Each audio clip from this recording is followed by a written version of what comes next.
member saya ini orang yang awalnya itu sangat stuck itu lamban, slow, dan sempat berkali-kali putus asa, berkali-kali down, dan berkali-kali juga, aduh apa saya bukan tempatnya ya di AFC, apa saya bukan bakat ya.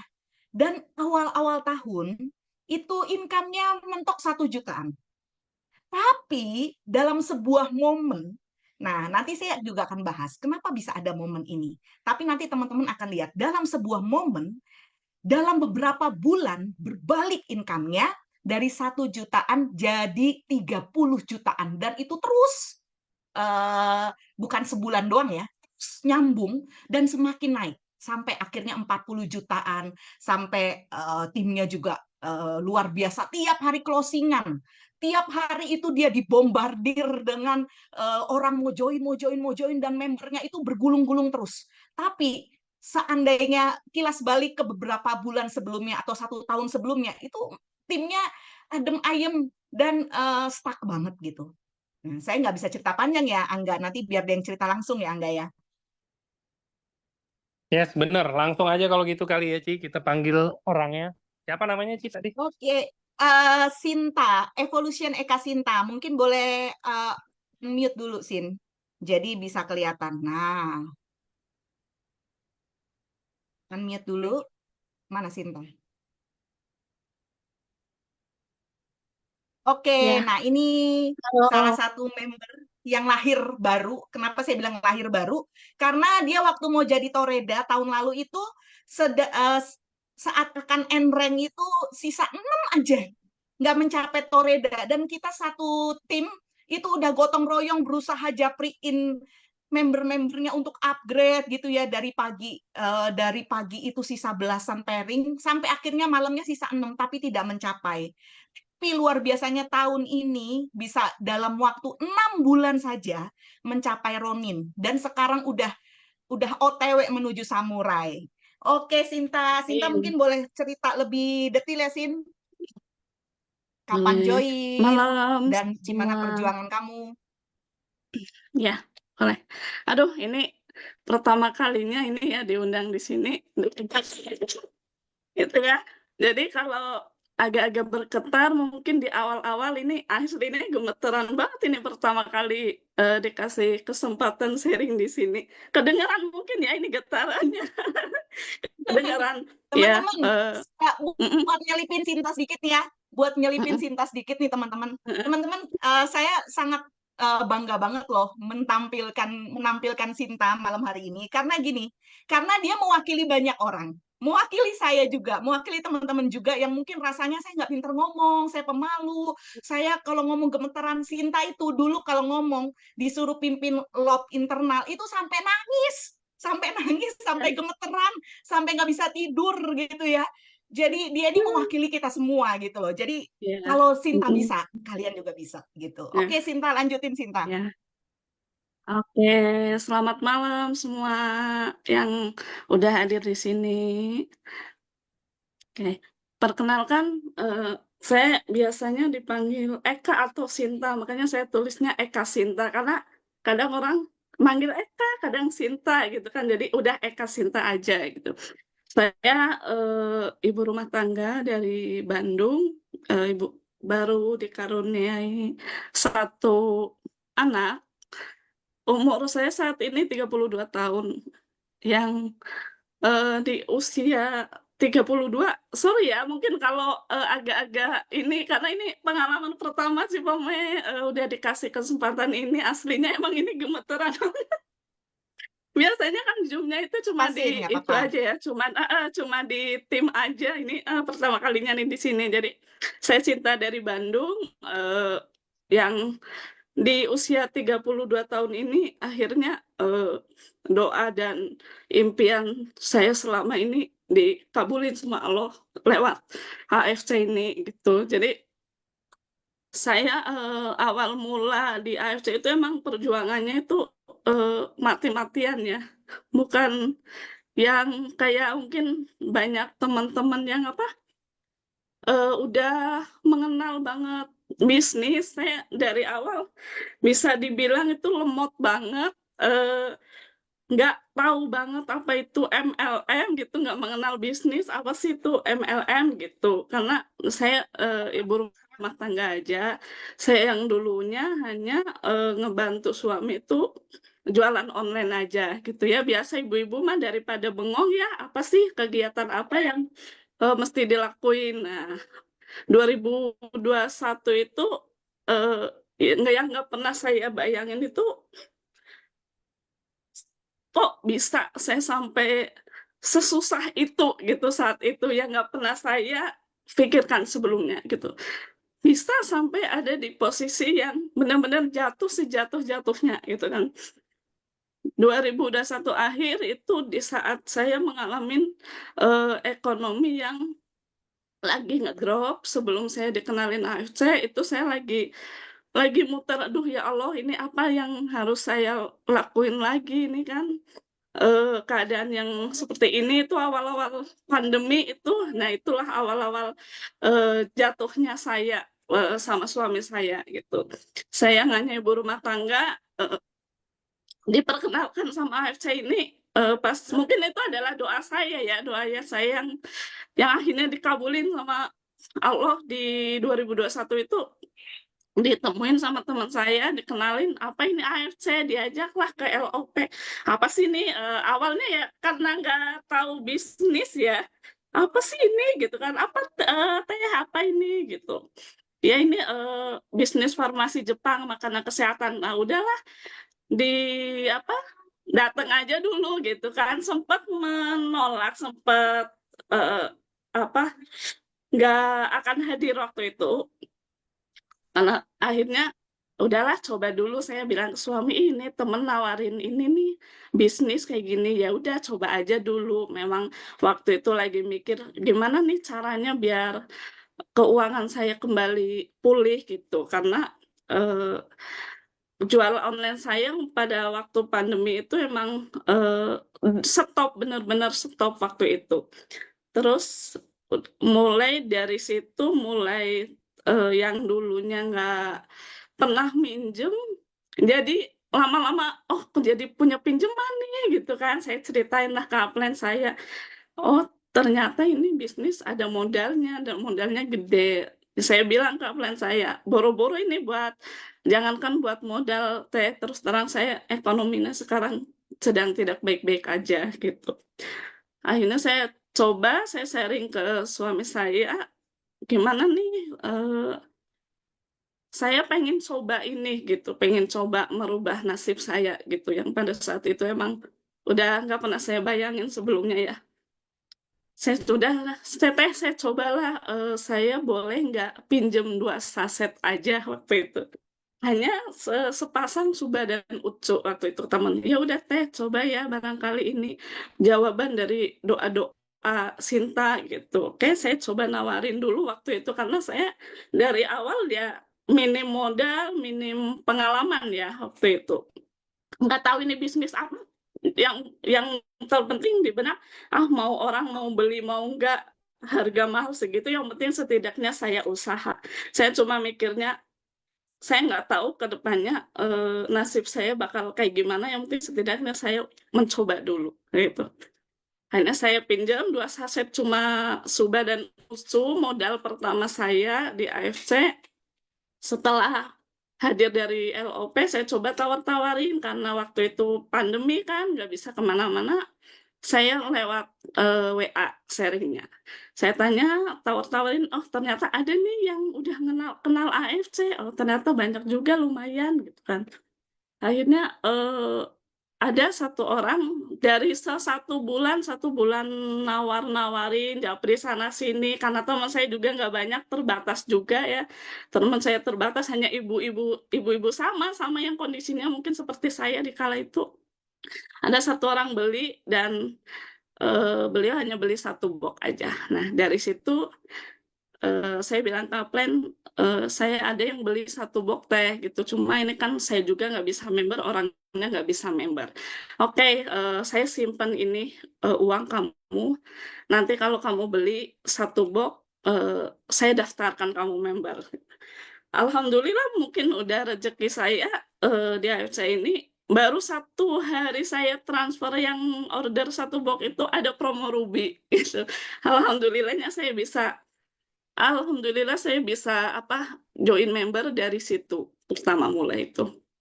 Nah, udah saya jalanin, akhirnya saya dapat member, saya minta ditemenin karena saya nggak punya, saya hanya modal nekat. Bapak Ibu, saya hanya modal nekat dan modal 2 saset aja gitu. Jadi dari awal emang benar-benar nol, nggak tahu apa-apa.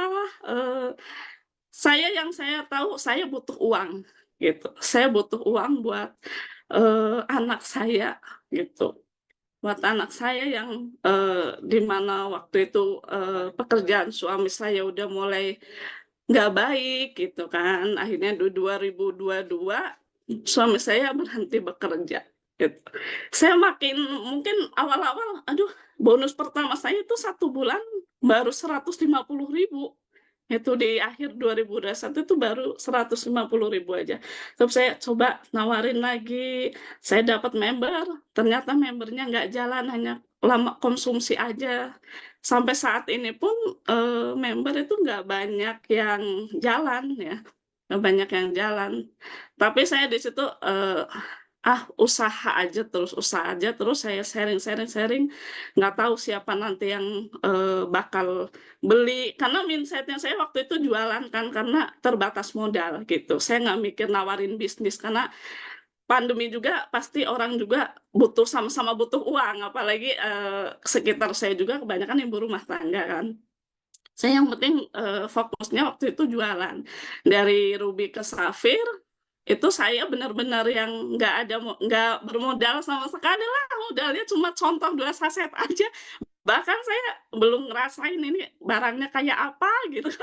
Akhirnya yang 2 saset itu, akhirnya anak saya sakit, saya beli aja ini yang 2 saset, tapi saya minjem lagi buat contoh itu buat anak saya waktu pertama kali, oh gini rasanya, jadi aku harus tahu dulu nih rasanya sebelum nawarin ke orang gitu. 1 tahun pertama saya hanya dapat 7 juta. 7 juta aja itu kadang sebulan dapat, kadang sebulan enggak gitu kan. Jadi masih beberapa ratus aja income saya itu. 7 Tapi juta di setahun ya, 1 Sin tahun, ya? iya 1 tahun sih dari pas awal. Tapi di situ ada yang bikin ini juga lamban juga, selain saya emang dari awal hanya modal nekat aja, karena suami saya lama udah akhirnya berhenti bekerja, akhirnya yang saya sampai nggak sanggup bayar kontrakan lagi, sampai semuanya dijual lah itu, titik-titik itu. Kita nggak bisa kayak gini, kamu kan juga di AFC nggak jalan sampai sekarang juga, hasilnya juga belum kelihatan. Akhirnya suami menawarkan buat pindah ke kampung, pulang ke orang tua gitu. Cuma saya mungkin dalam hati saya nggak bisa gitu.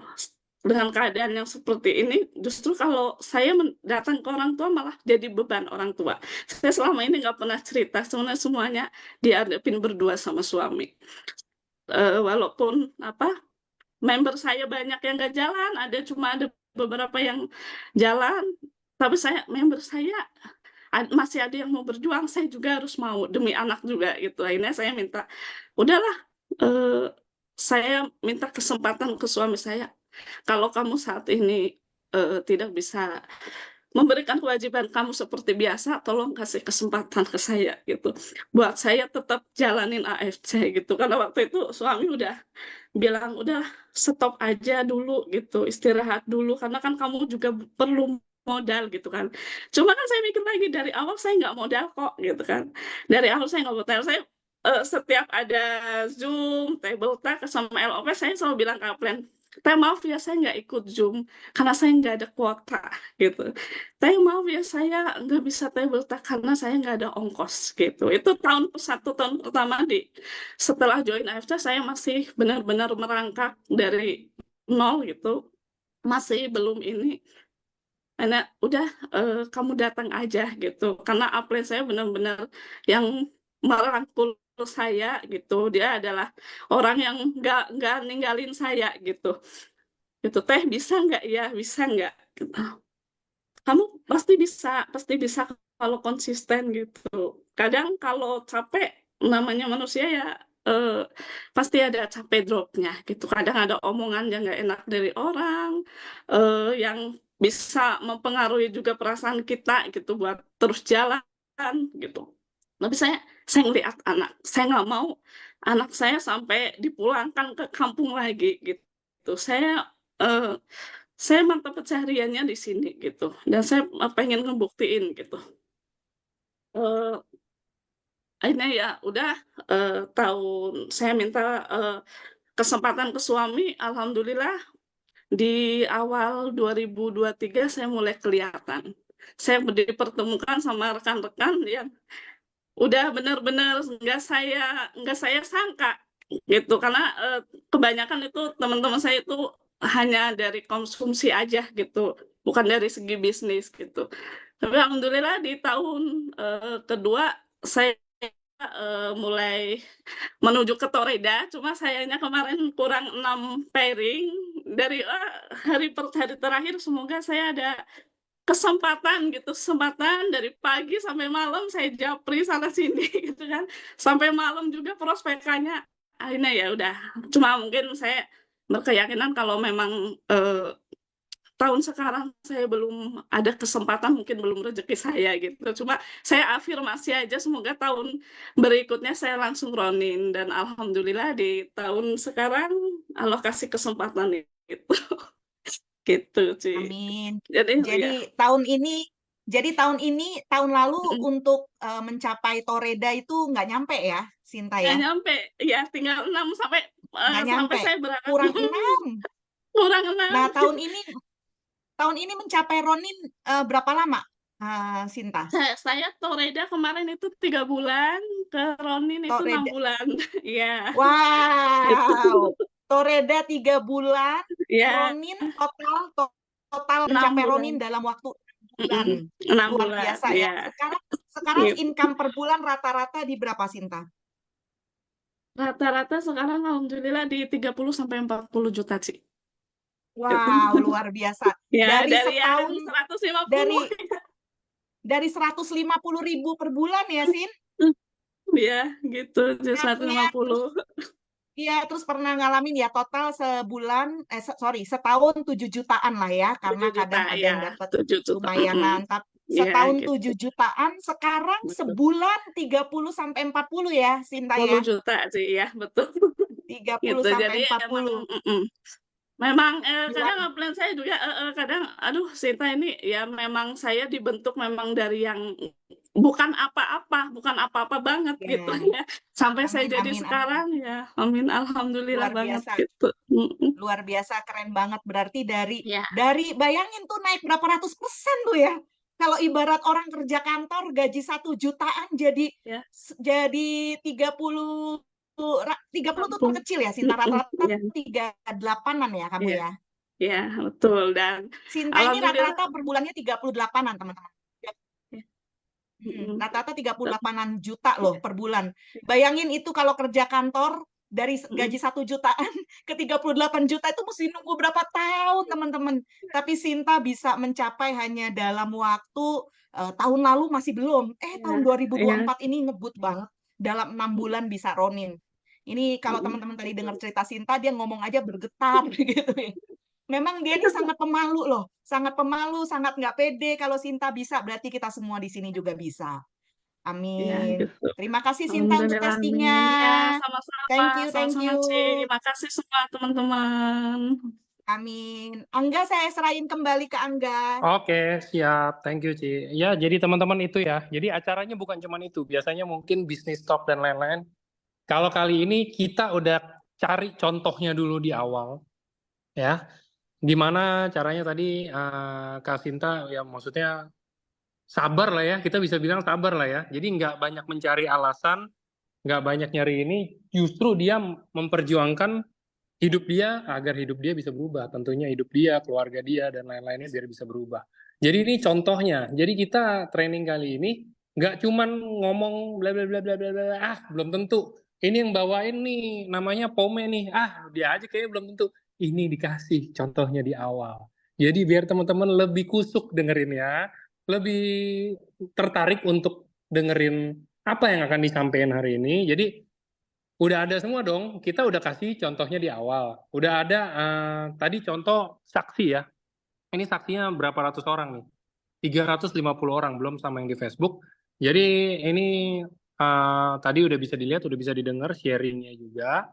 Nah, jadi biar teman-teman semuanya paham, nanti mungkin akan lebih paham, akan lebih mungkin bisa lebih meresap lah. Oh seperti ini ya. Oh tadi contohnya, jadi bisa dikaitinnya gampang. Ada hal yang udah bisa dikaitin dulu dengan yang nanti akan disampaikan oleh Cipome. Oke teman-teman, nah ini kita mulai masuk materinya Cipome sebentar. Oke. Oke, Oke, terima kasih materinya ya dari Angga. saya ya. Ya, terima kasih ya Angga. Ya, Terima kasih juga lanjutkan sih. teman-teman semuanya. Ini saya akan bahas materi yang memang materi ini adalah yang saya praktekin dalam hidup saya dan yang saya selalu ajarin untuk tim saya. Gitu. Teman-teman, kalau teman-teman lihat perjuangan Sinta, Sinta ini mewakili kita semua dan saya tahu bahwa kita ini bukan ada di bisnis yang eksak gitu ya. 1+1 sama dengan 2, enggak begitu teman-teman. 2+2 sama dengan 4, enggak. Bisnis yang kita jalanin ini bisnis yang penuh dengan perjuangan, penuh dengan air mata, dan ada yang hoki, ada yang lambat. Itu enggak masalah. Bukan itu ukuran keberhasilannya. Karena kita sudah dikasih journey-nya, perjalanannya, yaitu Toreda, Ronin, Samurai, sampai endingnya menjadi Bushido. Soal cepat atau lambat, teman-teman jangan jadikan itu sebagai ukuran kesuksesan. Yang penting, jalankan dengan cara yang betul, jalanin dengan hati yang betul, jalanin dengan hati yang penuh. Teman-teman pasti akan sukses. Bisnis ini tidak mengharuskan kita full time. Tapi bisnis ini hanya bisa berjalan kalau kita full heart. Nggak full time, kalian kerja, kalian ibu rumah tangga, kalian punya pekerjaan utama, no problem. Tapi kalian harus full heart. Itu aja kuncinya. Kalian mau orang nggak punya, bukan orang educated, orang biasa aja, tidak masalah. Yang penting kalian full heart. Kalian bisa melampaui orang-orang yang educated, orang-orang yang misalnya katanya gitu ya, dulu di MLM bla bla bla sukses. Kalian bisa melampaui walaupun kalian tidak punya jenjang background MLM atau kalian tidak punya pengetahuan apapun, kalau kalian full heart. Kalau di tim saya itu saya selalu ngomong, kalau kalian prospekan, kalau kalian mimpin table talk, kalau kalian mimpin Zoom, kalian nggak mesti pinter, kalian nggak mesti fasih ngomong, kalian nggak mesti ejaannya bener, grammarnya bener, atau ilmunya bener, knowledge-nya bagus. Yang kalian harus miliki senjata pertama itu adalah kalian full heart ngelakuinnya. Nah, ini yang kita akan bahas malam ini. Poin ini ada satu, boleh slide 2 Angga. Kadang ada orang bilang gimana ya, saya supaya hidup saya ini, slide 2 Angga. Oke, kadang ada orang bilang gimana saya supaya jadi pemenang, gimana supaya saya nggak jadi pejuang. Oke, slide 3 Angga.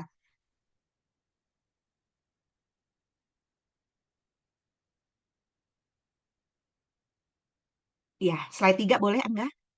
Oke, teman-teman, begini, yang penting mau kita bodoh, mau kita kaya, mau kita pinter, mau kita sukses, mau kita ngerasa hebat, talented, banyak kemampuan, kita background-nya punya segala macam, itu nggak penting. Yang penting adalah benerin dulu mental kita. Kalau kita mau masuk bisnis AFC, bisnis MLM, ini bisnis yang beda dengan kerja kantor. Kerja kantor, kalian males kek, kalian nggak mencapai apapun gitu ya, kalian dibayar. Gaji kalian tahap tertentu, ya kalian dipecat. Kalian nggak bisa mencapai apapun gitu ya, tapi kalian dibayar.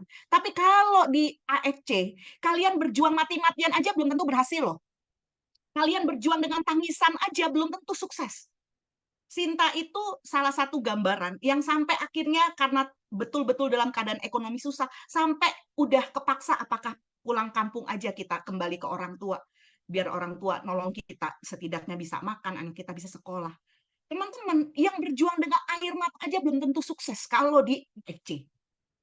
Jadi jangan punya mental, kalau saya berjuang, saya pasti sukses. Belum tentu. Kalian harus memiliki dulu mentalnya adalah orang yang berjuang dari pagi sampai malam, jalanin bisnis AFC ini belum tentu loh langsung sukses. Nggak bisa sekonyong-konyong. Kalian ada waktu, kita ada waktu untuk menabur. Kita ada dikasih Tuhan waktu untuk ya menabur dengan mencucurkan air mata, air keringat, dengan waktu, dengan kepastian yang kita juga nggak tahu kapan.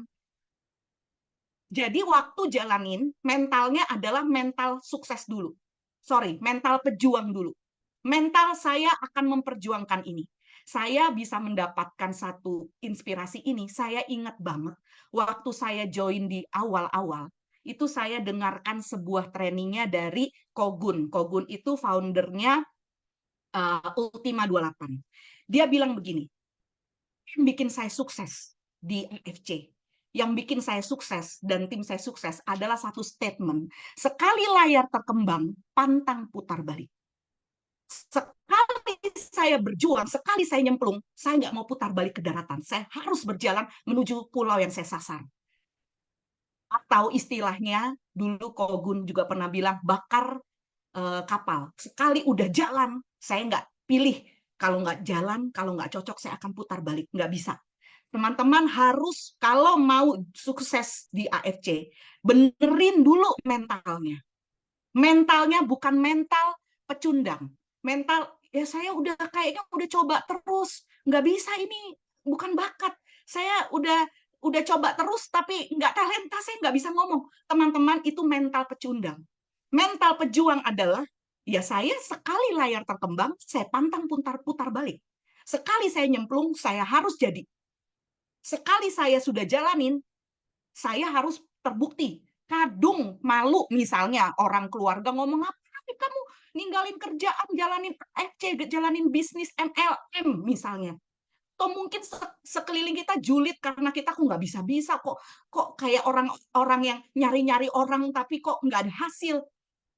Teman ingat, pejuang adalah target saya, goal saya itu apa? Berpikirlah dari titik finish kita. Berpikirlah dari garis akhir. Setiap kali Sinta itu mulai lemah, mulai nggak percaya diri, kita selalu bilang, Sinta, ingat, mimpi kamu, tujuan kamu pertama kali join. Milikilah mental pejuang itu. Jangan berpikir ada jalan lain, ada pilihan lain. Teman-teman, kalau kalian memilih setiap dalam hidup kalian, begitu mentok, begitu udah coba berkali-kali, mau coba jalan lain, mentok, mau coba jalan lain, itu kembali ke titik nol terus. Jadi milikilah mental pejuang. Apa sih mental pejuang? Mental pejuang itu nggak peduli walaupun kemajuan saya sedikit, tapi saya akan terus bergerak. Walaupun hanya menghasilkan small change, small perubahan, hanya menghasilkan small action. Kelihatannya kok saya cuma bisa menghasilkan income 150.000 per bulan, seperti Sinta. Tapi mental pejuang adalah nggak apa-apa, saya akan tetap jalanin. Mental pejuang adalah saya nggak peduli hasil saya sedikit, saya nggak peduli lingkungan saya berkata, kamu mah nggak bakat, kamu nggak talenta di situ, bukan orang jualan, kamu tuh orang penting. Atau misalnya kamu orang elektro, nggak bisa teman-teman. Kita dilahirkan hidup itu harus berjuang, bukan kita menjalani apa yang menjadi passion kita, apa yang menjadi talenta kita. Kalau talentamu, kalau passionmu menghasilkan duit yang bisa seperti orang-orang di AFC, dari seorang petani bisa hasil ratusan juta per bulan, bisa menghasilkan kalian beli rumah dan lain-lain, ya go ahead, silakan. Tapi kalau kalian ngerasa, oh, saya cuma lulusan SMA, saya ibu rumah tangga, saya nggak biasa, bukan orang bergelar, ya kalian cocok di MLM. Tapi kalau kalian orang bergelar pun, tapi kalian punya target, saya mau punya passive income, saya mau punya waktu untuk keluarga. Jadi saya tidak mau terikat kerjaan kantor yang berangkat dari jam 8 sampai jam 5 pagi. Saya mau sukses dengan bisnis saya sebagai owner. Saya nggak mau jadi budak korporat. Ya kalian harus jalankan AFC dengan mental pejuang. Kenapa saya bilang mental pejuang? Karena kalian harus tahu, orang yang di AFC, yang jalanin dengan nangis, dengan mencucurkan air mata aja belum tentu sukses. Jadi kalian nggak boleh nyerah ketika belum selesai. Jangan nyerah sebelum target kalian tercapai. Jadi setiap kali orang masuk di dalam tim, saya bilang sama mereka, di AFC, orang yang serius jalanin, yang udah membara-bara, saya mau sukses, saya mau jadi Bushido, saya pasti berhasil. Itu belum tentu berhasil. Yang prospekan dari pagi sampai subuh, nggak berhenti tangannya prospekan, mulutnya ngomong terus, belum tentu berhasil. Jadi mentalnya dulu dibenerin. Nggak apa-apa, bergerak sedikit, lambat nggak apa-apa. Milikilah mental pejuang. Nggak apa-apa, belum kelihatan hasil yang signifikan. Nggak apa-apa. Milikilah mental pejuang. Ini boleh lanjut slide berikutnya, Angga. Teman-teman, kalau kita pikir, menurut kita siapa sih yang bisa menolong kita untuk berhasil? Coba bayangkan ya, bayangkan kita hari tua, kita nggak punya apa-apa.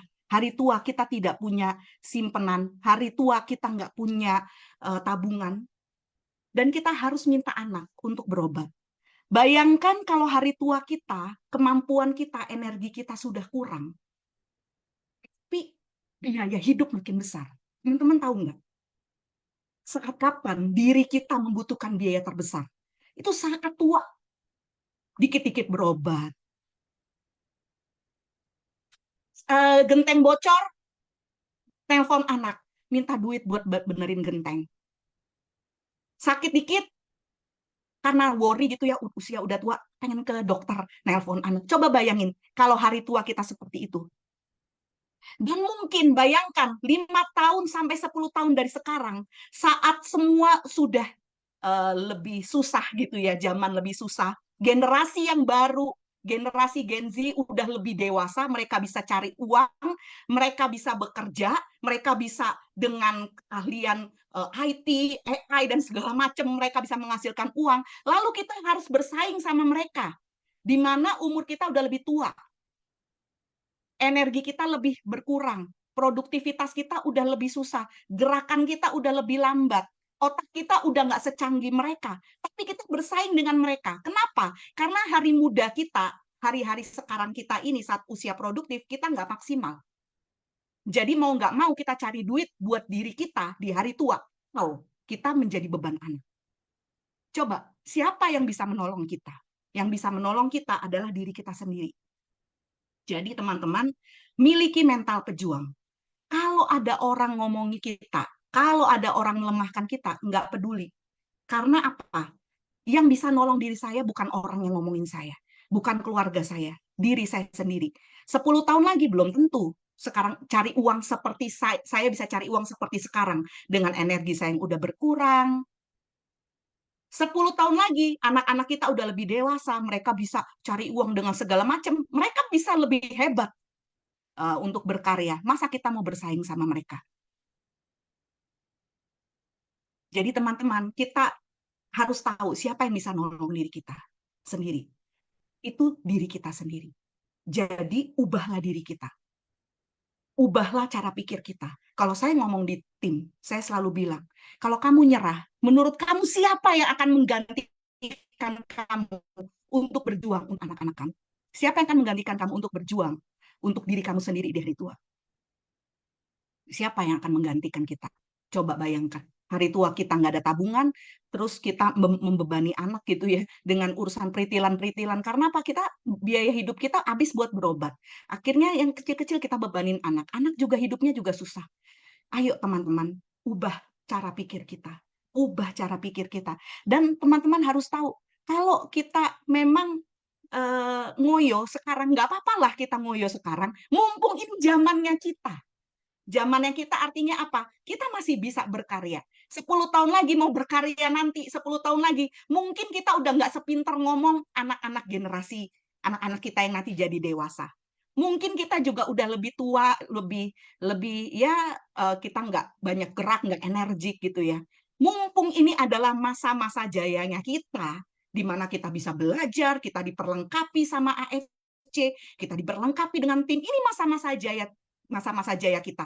Ini adalah golden time-nya kita. Ini adalah waktu-waktunya di mana kita bisa maksimal. Lebih baik kita berjuang sekarang. Karena kita harus tahu siapa yang bisa memperjuangkan kita kalau bukan diri kita sendiri. Nggak mungkin anak kita memperjuangkan kita. Kalau anak kita memperjuangkan kita, hidup mereka juga udah berat. Oke, lanjut berikutnya, Angga. Slide berikutnya, Angga. Oke, teman-teman. Sebentar ya. Teman-teman, kembali ke soal perjuangan ya. Semua apapun yang berharga, itu harganya mahal. Perjuangannya mahal. Kalau mimpi anak-anakmu itu berharga, kalau kebahagiaan anak-anakmu itu berharga, kalau masa depan anak-anakmu itu berharga, kalau kebutuhan pendidikan anak-anakmu itu sesuatu yang penting, sesuatu yang berharga, berarti kalian harus berjuang. Karena sesuatu yang berharga, sesuatu yang penting. Kalian tidak bisa berjuang dengan setengah-setengah. Kalian tidak bisa bayar harganya murah. Mimpi anak-anakmu itu gratis. Kalian yang nyuruh anak-anak, mimpilah setinggi-tingginya. Capailah cita-citamu. Berjuanglah sampai jadi orang sukses. Tapi kalian nggak bisa modalin untuk sekolah. Sampai ke gelar yang tinggi gitu. Itu kan sama aja mama atau orang tua yang ngasih dorongan, tapi ketika anak minta ditolong gitu ya, minta disupport, kita angkat tangan. Lagi, karena apa? Karena mama tidak punya mental pejuang.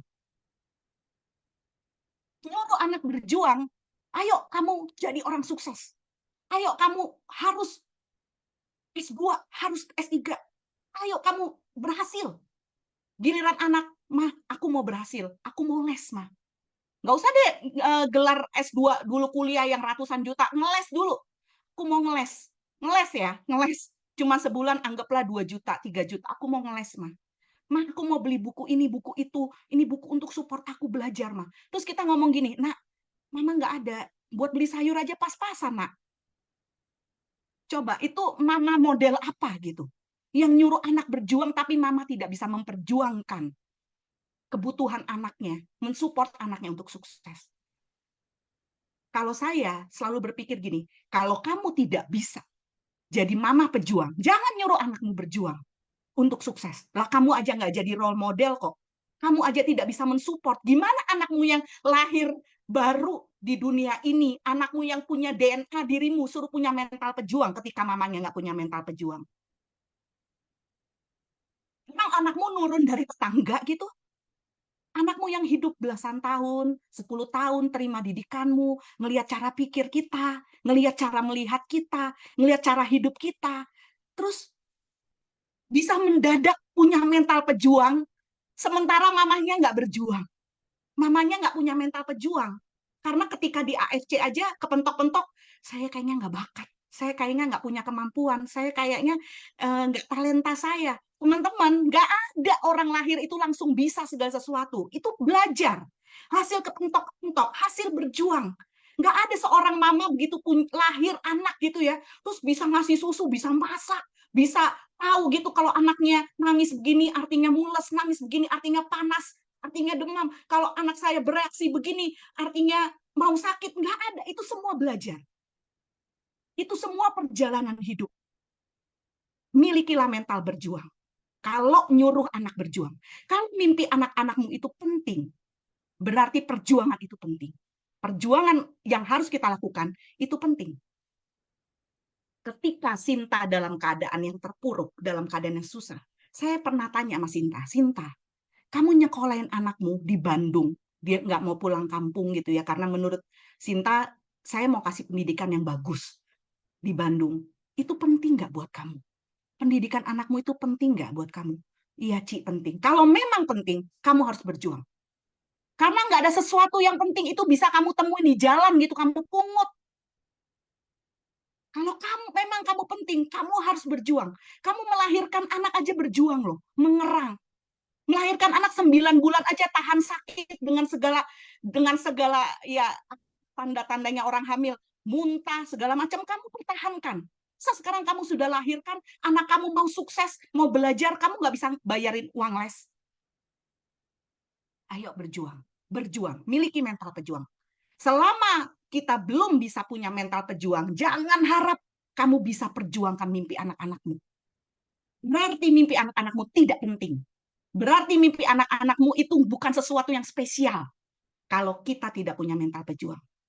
Kalau punya mental pejuang, berjuanglah di AFC. Jangan nyerah.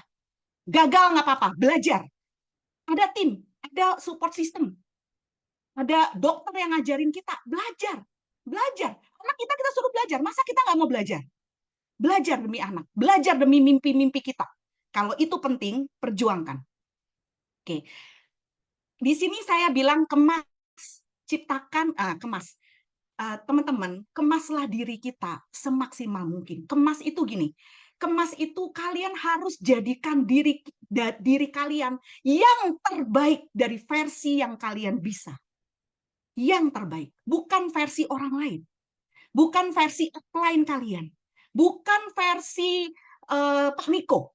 Bukan versi Pak Ernest. Bukan versi para Busido. Versi diri kalian yang terbaik, yang ingredients-nya adalah mimpi anak kalian. Ingredients-nya adalah talenta kalian. Ingredients-nya adalah tangisan air mata kalian. Ketika ngelihat anak malam-malam belajar, lampunya harus mati karena kalian tidak bisa bayar listrik.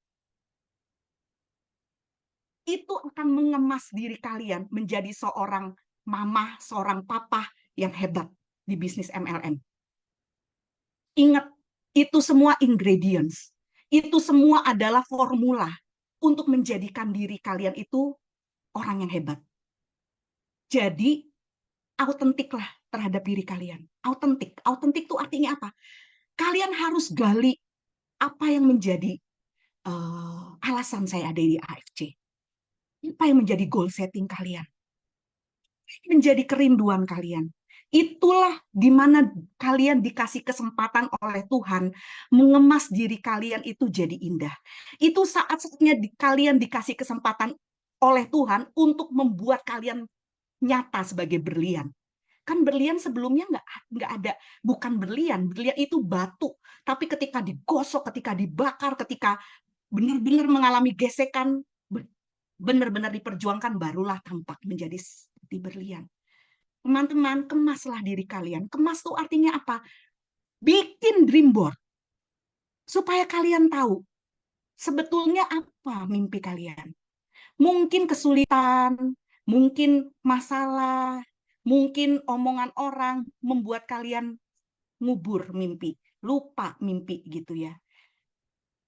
Kalian nggak akan ada bensinnya, ibarat mobil, kalian mau ke Bogor, mobil kalian akan mogok di tengah jalan kalau kalian tidak berpikir dari garis akhir.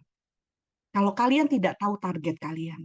Kalau kalian tidak tahu siapa di belakang kalian yang membutuhkan perjuangan kalian, yaitu anak-anak yang mimpinya besar. Anak-anak yang mungkin, ada salah satu member saya, namanya Emi. Dia dari seorang istri tukang tambal ban. Dia bekerja di sebagai tukang cabut benang yang gajiannya yang tukang cabut benang yang dibayar per lembar per helai baju itu 75 perak. 75 perak, bayangin teman-teman. Dan per minggu cuma dapat berapa ratus ribu. Per bulan cuma bisa mencapai 1 jutaan. Tapi dia di AFC, sekarang bonusnya bisa 12-15 juta tiap bulan. Di AFC. Kenapa? Coba bayangin. Mau alasan apa? Mau bilang, saya nggak ada circle. Coba saya tanya, istri tukang tambal ban, circle-nya siapa? Marketnya itu siapa? Siapa marketnya? Tukang tambal ban. Mau jual barang 3,6 juta gitu. Orang mau bilang, ini bagus, anggaplah nggak nipu ya, barangnya ada. Orang juga nggak percaya. Pak, yang menjual siapa gitu kan. Tapi itu bukan alasan. Ketika Helmi, namanya Helmi, mengemas dirinya. Dia tahu kebutuhannya. Saya mau sukses. Teman-teman, orangnya ada tuh di sini. Helmi. Teman-teman, Helmi ini pernah saya paksa untuk testi di LOP offline di Bandung. Waktu testi aja, ngajarin dia itu sampai berjam-jam. Karena dia minder. Tapi saya bilang, Emi, siapa yang akan memperjuangkan anak kamu kalau bukan kamu? Hidupnya benar-benar di bawah garis kemiskinan, teman-teman. Tapi sekarang income-nya bisa 15 jutaan. Membernya dari mana-mana. Dari Taiwan, Indonesia, dari segala macam. Dari Papua, dari Jawa, dari Sumatera, kemana-mana membernya sampai ke Taiwan. Bayangkan dari seorang istri tukang tambal ban. Jadi teman-teman, jangan bicara dulu soal siapa market saya. Teman-teman bisa menciptakan market kalau teman-teman bisa mengemas diri kita dengan benar. Market bisa diciptakan. Jangan bilang tidak ada market. Market bisa dibentuk. Market itu bisa diciptakan. Ketika teman-teman bisa mengemas apa mimpimu, apa tujuan hidupmu, teman-teman bisa menciptakan market. Kemas dulu. Kalau masih bilang, saya nggak punya market, sebetulnya kalian tidak punya goal setting. Kalian belum tahu kekuatan kalian, value kalian. Kalian belum tahu sebetulnya ada di sini mau apa. Kalian mungkin bukan mental pejuang, nggak bermental sekali layar terkembang pantang putar balik. Kalian mungkin tidak bermental itu. Ketika kalian tahu saya harus ngotot, saya harus ngotot. Helmi itu modalnya cuma ngotot, nekat. Karena apa? Dia tahu goal settingnya. Dia tahu siapa anak-anaknya. Dia mau beli seragam aja susah, teman-teman. Sebenarnya dia sampai anaknya tidak mau sekolah karena nggak bisa dikasih uang jajan. Malu sama teman-temannya. Anaknya cuma minta uang jajan 2.000 perak. Helmi tidak bisa ngasih karena bagi dia mau beli beras aja susah. Dia nggak bisa ngasih sampai anaknya nggak mau sekolah. Malu sama teman-temannya. Karena anak masih SD, teman-temannya jajan, dia nggak bisa jajan. Coba jadi seorang mama, hatinya apa nggak teriris? Kan seharusnya seorang mama bermentalnya gini, nggak apa-apa saya lahir miskin, tapi anak saya jangan dibesarkan dalam kemiskinan. Nggak apa-apa saya lahir susah. Tapi saya harus berjuang, jungkir balik juga nggak apa-apa. Yang penting anak saya jangan miskin. Jangan jadikan kemiskinan kita alasan kemudian anak saya juga ya dibesarkan dalam kemiskinan karena saya miskin. Nggak begitu, teman-teman. Kita harus rubah nasib. Kita harus rubah masa depan anak-anak kita. Masa sekarang kita lahir miskin terus anak kita besarkan dalam kemiskinan dan nanti anak kita miskin juga gitu. Banyak bukti-buktinya. Sinta udah buktiin. Helmi juga buktiin. Kemas diri kita. Setelah kemas diri kita, kalian bisa menciptakan market. Menciptakan market itu ketika apa? Teman-teman begini. Prinsip menciptakan market itu begini. Kita tidak dilahirkan untuk bisa menginspirasi semua orang. Bayangkan selevel presiden Amerika saja bisa ada yang mau nembak gitu. Artinya apa? Dia yang sangat hebat, berkuasa, tidak bisa semua senang sama dia gitu. Tidak bisa menginspirasi semua orang. Apalagi kita. Kita tidak bisa menginspirasi semua orang. Inspirasilah orang yang bisa kita inspirasi. Artinya begini, market itu luas, market itu besar. Pasti ada market yang Tuhan siapkan, Tuhan sisihkan, Tuhan simpan untuk menjadi rezeki bagi kalian. Pasti ada. Buktinya, Sinta seorang ibu rumah tangga. Yang Helmi dapat sebagai istri tukang tambal ban itu rezeki yang Tuhan siapkan untuk Helmi, bukan yang disiapkan untuk Sinta. Saya kasih contoh lagi. Kliennya Sinta itu istri tentara,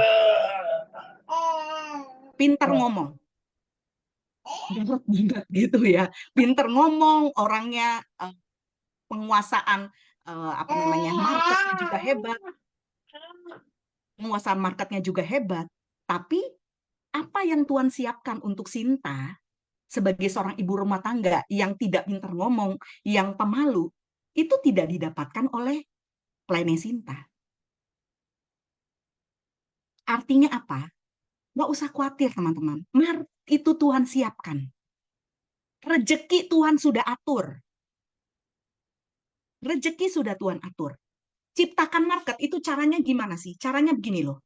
Jadilah diri kalian apa adanya, asal kalian sudah mengemas diri kalian dengan maksimal, kalian sudah jadi orang yang berjuang sungguh-sungguh, bermental pejuang, saya pokoknya sukses. Sekali layar terkembang, saya tidak akan putar balik. Kalian lakukanlah segala hal. Walaupun kemajuannya sedikit, lakukan segala hal. Contohnya apa? Belajarlah pimpin loh. Posting. Ngomong, nawarin sana-sini. Posting di story. Kalian cobalah segala macam yang kalian bisa kerjakan.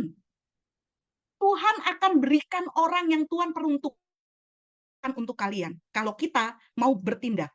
Jangan belum apa-apa, jalur langit bekerja, padahal kalian tidak berjuang.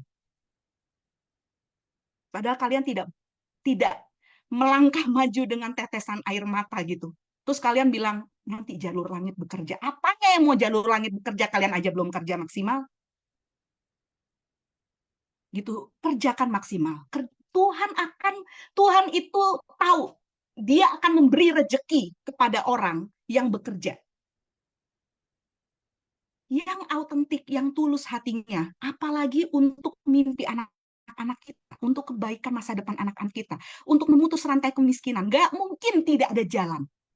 Market itu ada. Market itu pasti ada. Nggak mungkin tidak ada. Nggak mungkin tidak ada. Saya sudah saksikan sendiri. Bayangkan di AFC seorang petani, seorang satpam, tukang sayur, seorang istri tambal ban, bisa. Market itu ada. Tuhan siapkan. Tapi jangan bilang jalur langit bekerja kalau kalian belum bekerja. Kan malu ya sama Tuhan, jalur langit bekerja, kita belum kerja. Jalur langit itu bekerja. Kalau kalian mengemas diri kalian dengan bagus, kalian betul-betul berjuang sungguh-sungguh, lakukan action kecil nggak apa-apa, posting. Di sini tadi saya sempat lihat beberapa orang yang bukan tim Evolution, tapi termasuk orang-orang yang saya kagumi. Salah satunya di sini tadi saya lihat ada Celine Wilbert. Pertama kali saya join di AFC, LOP yang saya dengar itu waktu itu Celine yang bawa. Dan saya belajar banyak dari dia. Saya lihatin postingannya. Saya lihat bagaimana dia selalu action. Teman-teman, nggak usah pikir hasil dulu. Prosesnya dulu kerjakan. Kerjakan. Pasti Tuhan akan berikan rezeki. Itu sudah diatur sama Tuhan. Siapa yang harus masuk ke Sinta? Siapa yang harus masuk ke Resti, ke Plene Sinta, seorang tentara? Jangan berpikir, saya akan kalah nih sama si dia lebih hebat. Enggak. Rezeki itu sudah ada yang atur, tapi kalian harus bekerja maksimal. Ciptakan market itu kalian harus autentik. Autentik itu begini, teman-teman. Saya kasih tahu ya. Kalian jangan menjadi orang lain. Kalian tidak perlu menjadi seperti orang yang menurut kalian role model kalian hebat gitu. Nggak perlu. Jadilah autentik apa adanya. Saya kasih contoh. Saya kembali ke contoh Sinta karena dia udah cerita. Jadi kalau saya pakai contoh dia lebih gampang buat teman-teman mencerna. Contohnya Sinta. Kalian tahu nggak dia kalau posting apa? Dia postingnya begini. Contohnya ya. Saya seorang ibu rumah tangga. Saya jalanin AFC karena saya memperjuangkan mimpi anak-anak saya. Saya nggak pernah mau menyerah. Saya berusaha. Saya awal-awalnya gagal, tapi sekarang saya sudah berhasil. Saya masih belajar terus. Ini income saya. Itu dia kerjakan dari waktu income-nya 150.000, naik ke 300, naik ke 400, naik ke 1 juta per bulan. Sampai sekarang bisa 38 jutaan per bulan. Dia konsisten melakukan, autentik. Autentik itu artinya apa? Kerjakan aja. Kalian akan menciptakan market. Menciptakan market tuh kayak apa? Orang-orang yang seperti Sinta, yang ngerasa, iya saya juga pengen sih berjuang ya, saya juga, anak saya mau les, saya nggak punya uang, saya juga kepengen jadi orang tua yang berhasil, saya juga terancam pulang kampung. Ternyata pengalamannya si Sinta sama loh, suami saya juga menganggur, misalnya seperti itu. Itu akan tertarik pada Sinta, bukan tertarik pada upline-nya yang istri tentara. Karena apa? Karena Sinta punya kesamaan dengan dia. Ketika Sinta ngomong autentik dari hati, vibes-nya itu nyampe, frekuensinya nyampe. Nyampe ke siapa? Nyampe orang yang kesefrekuensi. Itulah cara menciptakan market. Jadilah diri kalian. Kunilah apa yang kalian bisa lakukan. Apa yang jadi kemampuan kalian, apa yang jadi jati diri kalian, apa yang menjadi impian kalian, apa yang menjadi cita-cita kalian. Ungkapkan itu di medsos. Nyatakan itu di medsos. Nggak usah malu. Karena kenapa kalian malu? Kalian takut orang melihat, kalian orang nggak punya, orang nggak mampu. Sekarang coba, ketika kalian merasa kalian nggak mampu, nggak punya, kalian tahu nggak yang ngelihat dari diri kalian, yang nggak punya juga banyak, tapi kalian punya kelebihan. Kalian berani ngakuin, kalian berani fight. Kalian punya nilai lebih. Yang nggak punya juga banyak, tapi nggak seperti kalian berani fight. Kalian punya nilai lebih, kalian punya value. Jadi itu cara menciptakan market. Kalian harus nyatakan diri kalian. Kalian harus berani posting, berani ngomong, berani action. Pasti rezeki Tuhan kirim. Yang berikutnya, masih poin ini, jual dirimu.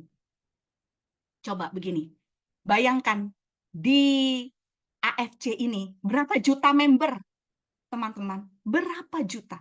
Ada 3 juta member. Anggaplah yang aktif menjual 1 juta member.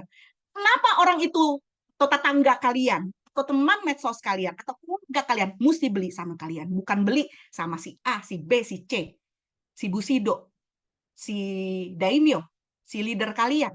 Kenapa harus beli sama kalian? Kenapa? Kalian harus punya pembeda. Kalian harus punya sesuatu yang lebih dari mereka.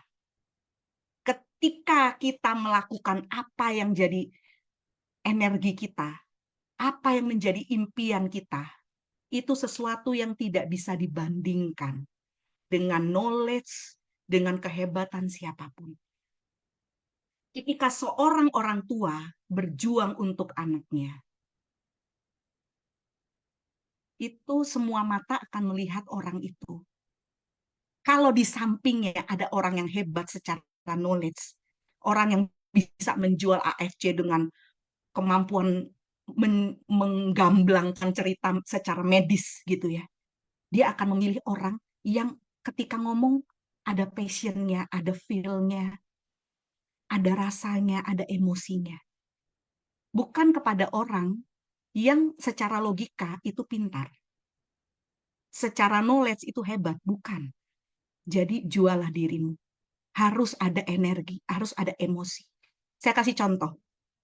Teman-teman pernah nggak ngalamin pergi satu geng gitu ya, beberapa orang ke sebuah mall, terus lihat sebuah baju, terus bilang gini, lu beli keren banget, aduh kalau kamu pakai ya bagus banget, cantik banget, ini style lu loh, bagus banget. Terus kalian dalam hati mikir, ini mah bukan style saya gitu, saya nggak cocok pakai ini, nggak bagus buat saya, nggak pas di saya gitu ya, aduh kayaknya bukan saya banget.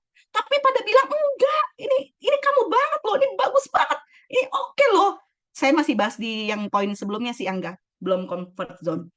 Ya masih di soal poin atasnya itu yang kemas diri kita, gitu ya. Jadi slide-nya mungkin boleh dinaikin dulu ya Angga. Ini bukan kamu banget. Sorry, diri kita ngomong ini mah bukan saya banget, tapi semua lingkungan kita bilang ini kamu banget, kamu banget, kamu banget. Terus akhirnya kita beli. Terus sampai rumah kita coba gitu ya di depan kaca. Terus suami kita bilang, kok kamu beli sih? Itu nggak style kamu loh. Terus pas kita lihat-lihat, iya ya, kok saya kayak lepuk ya gitu misalnya. Kok saya kayak lontong dibungkus ya, kok saya nggak cocok ya? Kok saya nggak pas ya? Tahu nggak kenapa, teman-teman? Kenapa kalian memutuskan beli? Karena pengaruh emosi. Karena pengaruh gong di gong itu apa sih? Gong ya. Karena pengaruh emosi dari lingkungan kalian. Kalian mengambil keputusan untuk membeli. Enggak, boleh naikin slide sebelumnya? Iya, sip. Memutuskan untuk membeli. Sekarang saya masih bahas di poin jual dirimu. Kenapa orang menjual kepada Sinta? Bukan menjual kepada upline-nya yang sangat pintar ngomong. Upline Sinta tuh pintar banget. Kalau suruh LOP apa bagus. Ambil contoh lagi. Kenapa orang menjual, orang join kepada seorang petani? bukan ke seorang profesional yang lain, dokter atau apa gitu ya. Kenapa orang harus beli sama Anda, sama saya, sama kita, bukan kepada tetangga kita? Kita harus tahu, kalian akan menang saat kalian bisa menggugah emosi orang, bukan knowledge-nya. Kuncinya bukan ngeklop gitu ya, bukan klik di knowledge. Logikanya tersentuh, bukan, tapi emosi. Kembali lagi tadi saya cerita, ketika kita beli baju, kenapa kita bisa beli?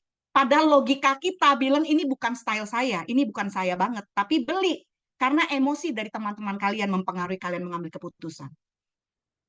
Kenapa kalian membeli jam apa namanya Rolex ratusan juta? Padahal jam yang ada di bawah jembatan 50.000 sama-sama bisa menunjukkan waktu. Karena emosi. Kan ada suatu bukan suatu knowledge bahwa sama-sama lihat jam, bukan, tapi ada sebuah emosi gitu. Ada rasa suatu kebanggaan, suatu rasa apa pede atau apalah ya. Emosi yang dipanggil, emosi yang disentuh sehingga kalian membeli itu. Sekarang saya coba tanya, kenapa kalau kalian beli es kopi apa ya, boba-bobaan lah di mall, bisa beli yang seharga 70 ribuan, 70 ribu, 50, 60, 70 ribu, beli es boba di mall. Tapi ketika kalian beli di depan sekolah SD, 20 ribu aja kalian bilang mahal. Kenapa? Bukan soal knowledge-nya, bahwa ini sama-sama es boba, ada coklatnya, ada es batunya, manis, ukurannya sama, bukan knowledge. Yang membuat kalian bisa memutuskan membeli yang mahal adalah karena emosi. Karena di mall. Karena mall itu suasananya holiday, suasana jalan-jalan. Ya mall memang semua barangnya segini, memang harganya mahal. Emosi kalian tuang di situ. Kenapa kalian harus bisa, kenapa kalian orang datang kepada kalian, membeli pada kalian ketika kalian bisa menjual diri kalian melebihi tetangga kalian. Apa yang membuat kalian lebih dari orang lain adalah emosi. Emosi. Ketika kalian bisa menyentuh emosi orang. Ketika kalian bisa membuat orang, oh,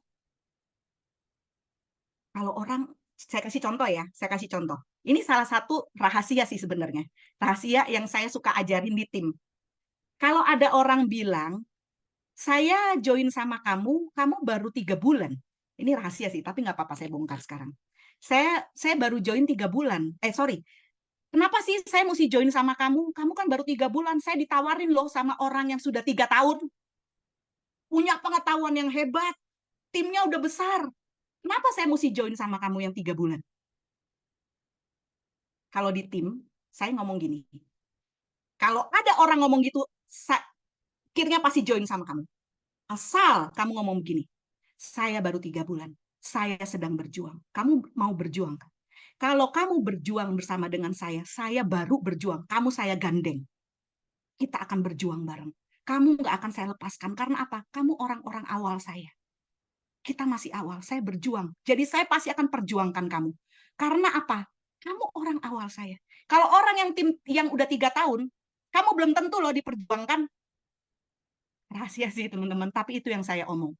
Saya ajarin ke member saya. Kalau kamu join sama orang yang udah hebat, kamu belum tentu diperjuangkan. Kalau kamu join sama saya punya member baru 2 butir. Jadi kamu pasti saya jaga benar. Pasti kamu saya ajarin benar. Pasti kamu saya perjuangkan banget. Pasti saya akan siang malam kamu telepon, saya siap, saya ready. Karena apa? Karena kamu anak emas saya. Coba seandainya orang itu mikir secara logika, dia akan join sama yang 3 tahun. Tentunya lebih pintar, lebih hebat, segala macam. Tapi ketika si orang 3 bulan ngomong, oh iya juga ya, kalau sama kamu, kamu baru join. Tentunya kamu akan berjuang mati-matian untuk sukses. Tentunya kamu akan gandeng saya banget. Apalagi kalau kita bumbuin dengan, saya juga orang susah seperti kamu. Saya juga orang yang belum berhasil. Saya tahu gimana caranya, gimana rasanya jadi orang susah. Saya tahu gimana rasanya nggak punya uang. Saya mau kita berhasil bareng. Jadi saya akan perjuangkan kamu. Kamu boleh adu. Nih kalau saya ngomong sama tim, saya bilang gini, kamu boleh adu. Kamu join sama saya yang baru 3 bulan. Dengan kamu join sama orang yang sudah 3 tahun. pasti saya akan lebih mati-matian jadiin kamu sukses. Karena apa? Kamu orang-orang awal saya. Kamu anak emas saya. Kamu pondasi tim saya. Saya belum punya tim. Saya baru user-user. Kamu mau dapat uang kan dari AFC? Berarti kamu mau menjalankan bisnis kan? Berarti kamu tim inti saya. Kamu core tim saya. Saya pasti akan berjuang banget untuk kamu sukses. Saya bisa pastikan kamu akan saya perjuangkan lebih daripada orang yang sudah 3 tahun join di AFC. Kalau itu saya ajarin ke tim, saya ngomong begitu. Artinya apa? Jangan jual, yang kalian jual bukan kemampuan kalian hafal paten fungsi, yang kalian jual bukan kemampuan kalian hafal ingredients, yang kalian hafalkan, yang kalian jual gitu bukan kemampuan kalian untuk bisa menjelaskan company profile, bukan. Jual diri kalian. Apalagi kalau kalian belum punya bonus, kalian masih baru, itu sangat menjual. Sangat menjual. Kalian bisa bilang, saya orang baru. Kamu tahu saya kan? Tahu dong susahnya saya. Teman-teman harus bangkitkan emosi dia. Kamu tahu kan saya? Kamu tahu kan saya orang susah. Apalagi kalau dia bilang, kamu kan susah. Loh, kamu tahu kan saya susah. Saya udah nggak mau miskin. Saya bosan susah. Saya mau berhasil. Jadi kamu di tangan saya, kamu tuh di tangan pejuang loh. Karena saya akan keluar dari kemiskinan saya. Karena saya akan jadi orang sukses. Kamu di tangan saya, kamu di tangan seorang warrior. Kamu di tangan seorang pejuang. Saya bukan orang yang ada di atas. Di AFC saya bukan di atas, saya di bawah. Dan saya pasti berjuang banget karena saya mau di atas. Jadi saya akan perjuangkan kamu. Kalau kamu ada sama orang-orang yang di atas, belum tentu kamu diperjuangkan. Mereka udah di atas, nggak ada kamu pun mereka di atas. Tapi kalau kamu sama saya akan perjuangkan. Kalau kamu join sama orang-orang yang sudah 3 tahun, nggak ada kamu, mereka udah nangkring di atas. Ini saya, ini masih kelelep-lelep. Jadi saya akan berusaha memperjuangkan kamu supaya saya naik. Kalau kamu nggak naik, saya juga tenggelam. Jadi saya pasti akan berjuang untuk kamu. Itu cara menjual diri kita. Lanjut poin berikutnya.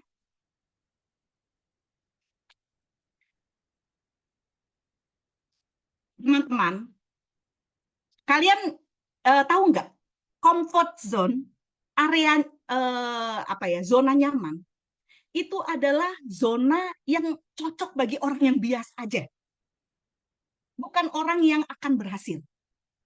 Itu cocok untuk orang yang ikan-ikan kecil gitu. Tapi laut, samudera yang besar itu cocok untuk ikan-ikan yang kuat. Walaupun dia ikan kecil, tapi dia tahu kemampuannya. Zona nyaman itu tempatnya orang-orang biasa. Zona tidak nyaman itu tempat orang yang siap berjuang, orang yang mau sukses. Tidak ada pelaut yang handal yang dilahirkan dari laut yang tenang. Pelaut yang handal itu semua dilahirkan dari situasi yang biasa menghadapi badai. Jadi kalau kalian nggak nyaman dengan tantangan, nggak nyaman dengan goncangan, nggak nyaman dengan penolakan, nggak siap gitu ya, kalian mungkin memang bukan cocok di MLM. Kalian cocoknya di bisnis yang comfort zone gitu, yang gajinya ya segitu-segitu aja. Kalau kalian mau sukses, kalian nggak bisa memilih dua-duanya. Saya mau nyaman, tapi saya mau sukses. Nggak bisa. Kalian harus pilih. Mau sukses, kalian tidak bisa nyaman. Kalian tidak bisa ada di zona nyaman. Kalian harus memaksa diri kalian. Kalian harus berjuang. Berjuang pun belum tentu sukses loh. Kalian harus mati-matian. Kalau kalian mau sukses, kalian tidak bisa memilih sukses dan nyaman. Nggak bisa. Kalian harus keluar dari comfort zone. Nah, teman-teman, udah kita menghadap begini. Begini, teman-teman. Tapi tantangan saya terlalu besar. Banyak orang yang bilang saya nggak ada uang. Banyak orang yang bilang, saya mau jalanin AFC, tapi saya masih punya anak. Anak saya masih kecil. Saya nggak ada waktu. Saya seorang ibu rumah tangga yang bodoh, misalnya. Biasa-biasa aja. Teman-teman, Kita ada di bisnis MLM. Bisnis MLM adalah bisnis yang membuat orang buta bisa melihat. Bisnis AFC ini bisnis yang membuat orang miskin jadi kaya. Bisnis AFC adalah bisnis yang membuat orang susah jadi sukses. Bisnis AFC adalah membuat orang yang buta, orang yang pikirannya pikirannya terpenjara itu menjadi merdeka. Orang yang buta bisa melihat. Bisnis AFC adalah bisnis yang membuat orang yang tidak educated, orang yang biasa aja menjadi orang yang luar biasa. Jadi kalau itu bisnis kita. Jadi kalau yang datang sama kita itu orang yang buta, orang yang tidak educated, orang yang merasa dirinya bodoh, orang yang kungkung dengan nggak bisa ngapa-ngapain karena anak saya masih kecil lah, bla bla bla segala macam.